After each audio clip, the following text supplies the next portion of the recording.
மாண்புமிகு பேரவைத் தலைவர் அவர்களே, தங்களை இந்த ஆசனத்தில் மாண்புமிகு பேரவை முன்னவரும் எதிர்க்கட்சி தலைவரும் தங்களுடைய கரங்களை பிடித்து அழைத்து சென்று அமர வைத்தார்கள். இந்த சம்பிரதாயம் எப்படி வந்தது என்று சொன்னால் சுவாரஸ்யமாக இருக்கும்.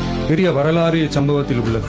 இங்கிலாந்து நாட்டில் உள்ள பாராளுமன்ற நடைமுறைகளை போன்றதே நம்முடைய பாராளுமன்ற நடைமுறைகள். மன்னராட்சி இருந்த காலத்திலேயே அங்க பாராளுமன்றம் இயங்கியுள்ளது.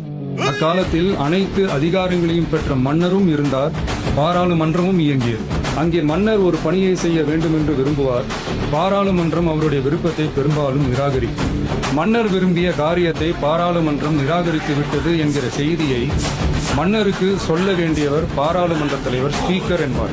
பாராளுமன்றத்தின் கருத்தை மன்னரிடம் சொல்ல வேண்டியவர் ஸ்பீக்கர். சில பணிகளை செய்வதற்குத்தான் பாராளுமன்றத்தின் அனுமதி வேண்டுமே தவிர அந்த ராஜ்யத்தில் உள்ள எந்த பிரஜைக்கும் மரண தண்டனை விதிக்கும் அதிகாரம் மன்னருக்கு உண்டு. தான் விரும்பியதை பாராளுமன்றம் நிராகரித்து விட்டது என்று சொல்லும் ஸ்பீக்கருக்கு மரண தண்டனை விதிக்கும்படி ஆணையிடுவார். தலையை வெட்டி விடுங்கள் என்று ஆணையிடுவார்கள்.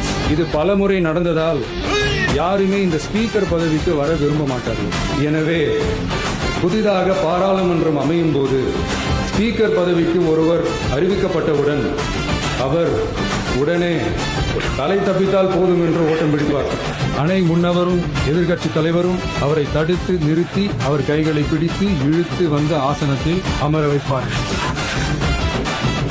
இதுதான் அந்த காலத்தில் இருந்து வந்த மரபு.